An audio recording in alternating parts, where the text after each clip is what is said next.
मैं एमडी मुजम्मिल हुसैन और आप सबका स्वागत है द चैनल होलिस्टिक हीलर पे। स्टूडेंट्स, हम इस सेशन में बात करेंगे फिजिकल एग्जामिनेशन हम कैसे लेते हैं, कि हमें क्या क्या रिक्वायरमेंट्स होती है फिजिकल एग्जामिनेशन के लिए। तो फिजिकल एग्जामिनेशन या फिजिकल टेस्ट के तो वो हम आगे के सेशंस में डिस्कस करेंगे। आज हम डिस्कस करेंगे कि फिजिकल एग्जामिनेशन में हमारे पास क्या क्या चीज़ें होनी चाहिए।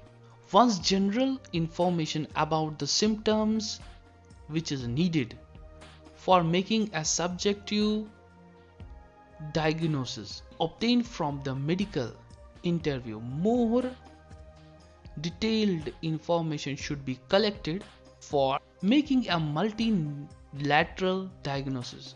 Physical examination by using bare hands or simple tools for the Japanese medical manual therapy.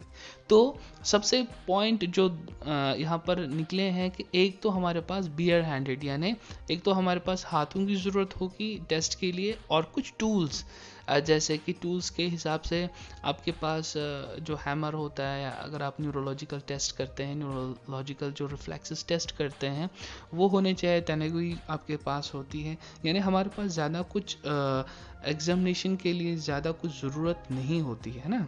Physical examination is to be performed by combining. तो यहाँ पर 3 पॉइंट्स है जो हमें इस पे फोकस करना है। तो क्या क्या हमें सीखना है इसके लिए? हमें इंस्पेक्शन एक जो हम आगे चल के जैसे बात करते हैं इंस्पेक्शन के लिए, इंस्पेक्ट करते हैं पूरी जनरल, जैसे कि हमारा होलिस्टिक अप्रोच है तो हम एज होल बॉडी को इंस्पेक्ट करेंगे, है ना। पैल्पेशन हाथों के द्वारा से है, जैसे हम हार्ड टिश्यूज इंस्पेक्ट करते हैं, ठीक है ना। हम हाथों के द्वारा से कितनी डेप्थ है, टिश्यू कितना हार्ड है, कहाँ तक है, तो ये हम पैल्पेशन से करते हैं, है ना। परकशन से ऐसे टैप करेंगे कि कहाँ पर जैसे कहीं जगह पे हम टैप करते हैं, टैपिंग करते हैं हाथों की टिप्स, उंगलियों की टिप्स के ज़रिए से, है ना। तो वो उसको बोलते हैं परकशन। ऑस्कल्टेशन या स्टेथोस्कोप जो होता है, हम उसको कान में लगा के हम जैसे लंग्स का जो साउंड सुनते हैं, हार्ट का जो साउंड सुनते हैं, जो सांस की जो इंस्पिरेशन एंड एक्सप्रेशन सुनते हैं, वो ऑस्कल्टेशन कहलाता है। Orthopaedic test using the bare hands, measurement and neurological examination, ठीक है ना।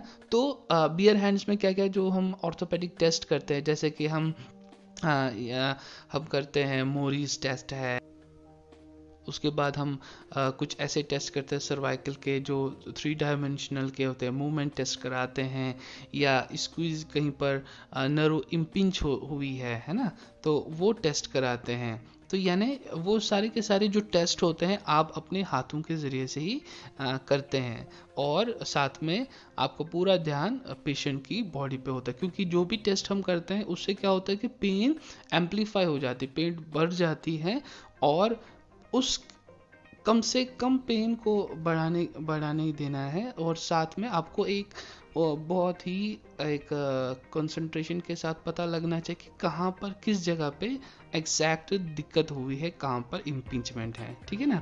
तो ये हम बेयर हैंड्स के साथ कर सकते हैं। और न्यूरोलॉजिकल एग्जामिनेशन जो है, न्यूरोलॉजिकल एग्जामिनेशन में हम कुछ टूल जैसे हैमर यूज़ करते हैं, और हैमर के आगे की तरफ जो जैसे सेंसरी टेस्ट के लिए तो थोड़ा सा वो एक थोड़ा सख्त होता है वो चीज़, उससे हम सेंसरी जो लेयर है हमारे टिश्यूज़ की, एक सुपरफिशियल है, एक डीप लेयर है, तो उसको भी चेक करते हैं। It is particularly important to the visually impaired practitioner for whom visual inspection is difficult, ठीक है ना। जैसे हम विजुअली इम्पेयर्ड है तो हमारे पास इंस्पेक्शन डिफ़िकल्ट है, तो हमारा पूरा डिपेंडेंट कहाँ पर है, हम पूरी तरह से जो पैथोलॉजिकल अंडरस्टैंडिंग है वो हम अपने हाथों के द्वारा से, और हमारे जो जैसे न्यूरोलॉजिकल ये एग्जामिनेशन के लिए हमारे पास हैमर है, तो एज होल हमारे पास हाथ ही है जिससे हम जो एग्जामिनेशन ऑस्कल्टेशन, ठीक है ना, या फिर हम कुछ ऐसे टेस्ट कर जिससे कि हम पैथोलॉजिकल अंडरस्टैंडिंग को गैदर कर सके, है ना।